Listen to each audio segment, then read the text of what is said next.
The even scarier part is that our government is creating legislation to back up their ideologies, which is evident through Bill C-16, M-103, and Bill 89.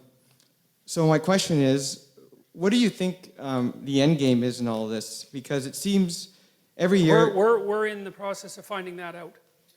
You know, and I'm sorry. Okay. Yeah. We're in the process of finding that out. I think the end game that underlies all of that, in my estimation, is best summed up by Jacques Derrida's criticism of Western civilization. It's phallogocentric. Now, we've already talked about what the logos means, right? And so for Derrida, that was a sign of its utter, what would you call it? The utterly despicable, dominant nature of Western culture.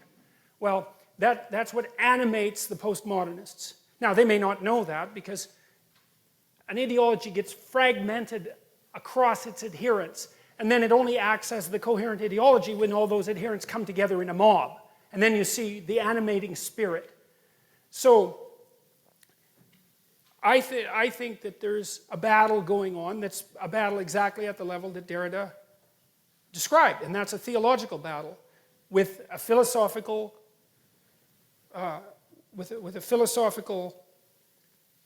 implications, and out of those philosophical implications come political implications. But it's not primarily political, and it's not primarily philosophical. It's deeper than that.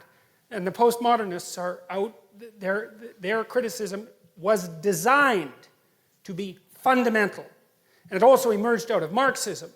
And let's not forget that the Marxist criticism was not only fundamental, but just about resulted in the nuclear annihilation of the world. These are not trivial issues. And we're back in the same insane boat. And so, what do I think should be done about that? Well, I've thought about that way before any of this happened. And I think that what we should do about it is we should tell the truth. Because there isn't anything more powerful than that. And that's the right theological answer. Because the spoken truth brings good into being. Well, that's the phallogocentric idea. And I'm trying to revisit that to explain to people what it means and to see if they think that's a good idea. I mean, that's what we have to figure out. Is that an idea worth adhering to or not? The alternative is see, for the postmodernists, the world is that landscape of pyramids that I described. But there's no transcendent vision that's over above that. And all of those pyramids are equally valid, and it's a war of everyone against everyone. It's like the nightmare of Hobbes, Thomas Hobbes, except that it's not individuals, it's groups.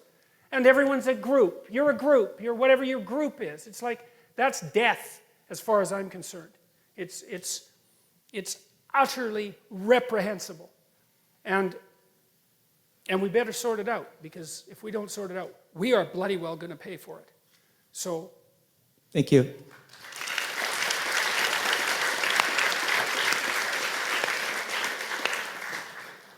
Hey, how's it going? I just want to say thank you for doing all this, and I really appreciate That's it. That's Bob and Doug McKenzie, right? Yeah. Hey, how's it going? Yeah. I'm glad you caught that. Yeah. Yeah. I did a Facebook poll.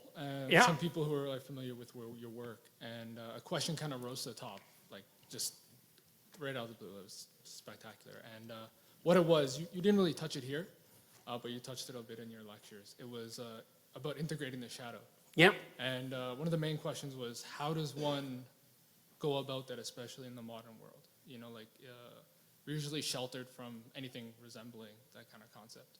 You know, we don't engage like the unknown. We don't come into life or death situations, most of us, unless we work as like an ambulance, you know.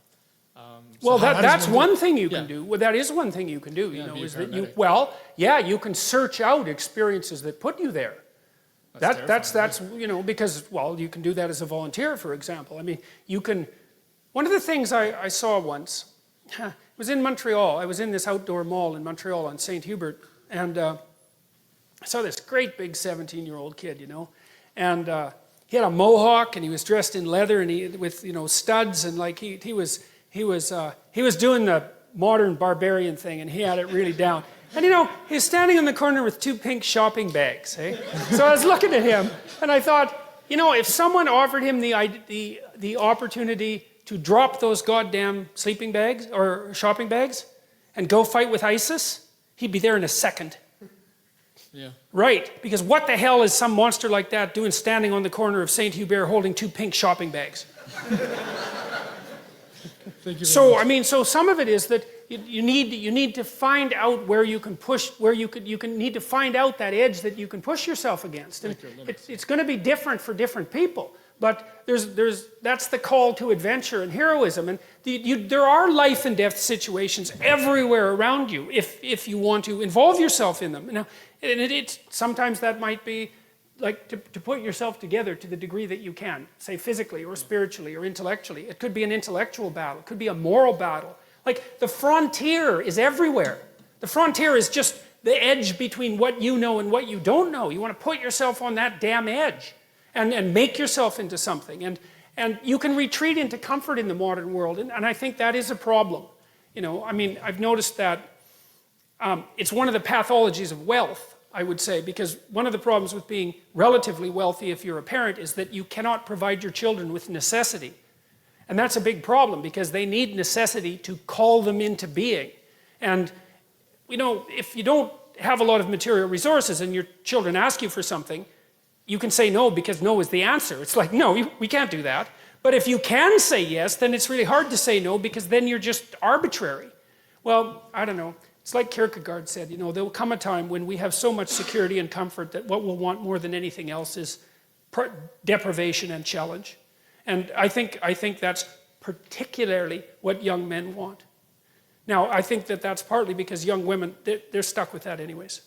Because they have to, it's the necessity of living in the world and the responsibility of infant care in particular. Like, that occupies them.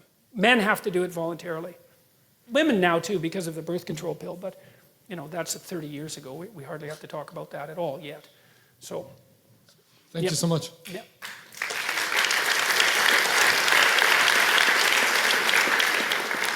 Hi, Dr. Peterson. So I'm actually a Coptic Orthodox and Egyptian, so I found your talk today incredibly interesting.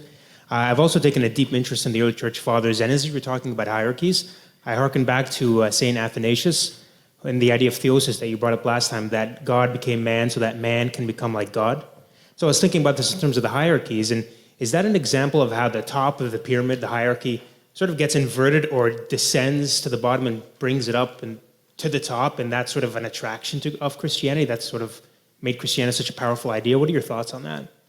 Oh, well, it's certainly one of the, it's certainly one of the things that made not just Christianity a powerful idea, because one of the things that happened, this was called the democratization of Osiris, if I remember correctly. And like what happened, see if I can answer this question using this approach for a sec. Is that going to work?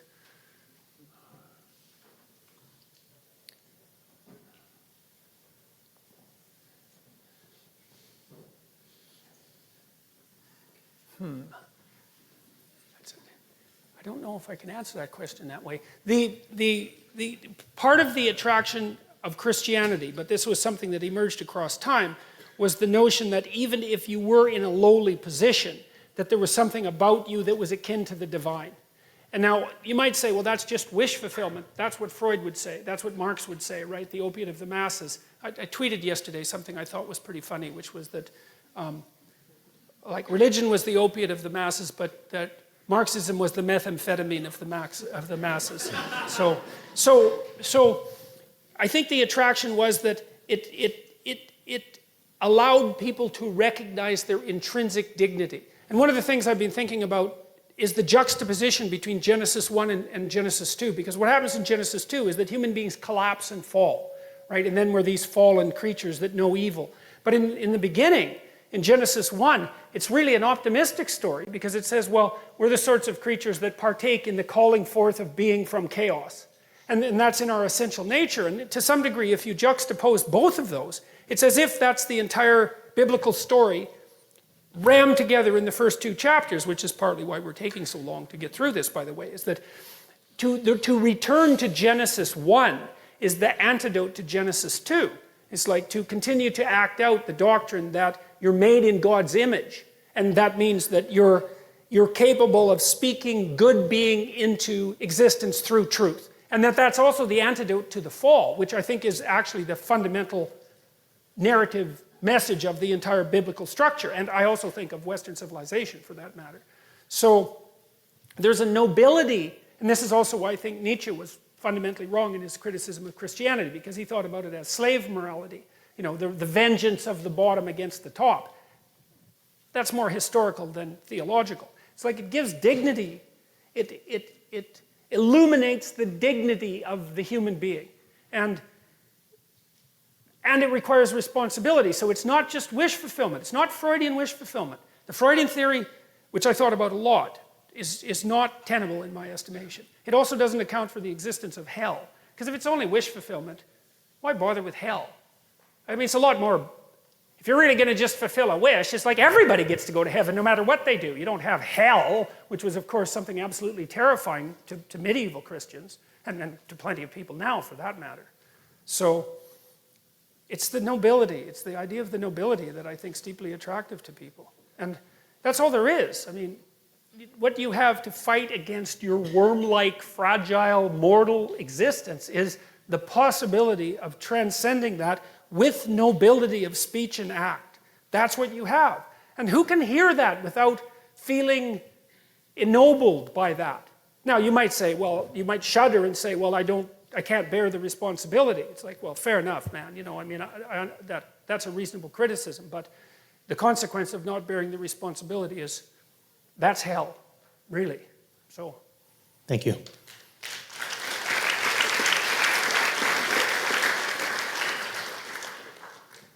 Thank you very much for your talk. I don't know if you're familiar with the works of Nassim Taleb. I'm reasonably familiar with them. So I think it's fair to say that he talks about the idea that people, and especially modern people, have a failure to recognize the unknowns, right? The unknowns as such. Yes, right. That's a good way of thinking about it. Can you move the mic up a bit so that people can hear you a little better? Thanks. Can you hear me now? Yes. Okay.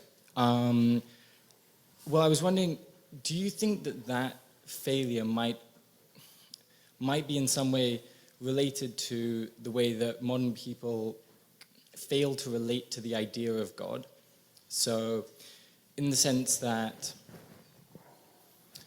you know, people can't really grapple with the notion of God, right? Like, as much as you can give a rational argument for it, you can't feel God in the way that perhaps a more religious person or a more an older person might have felt God.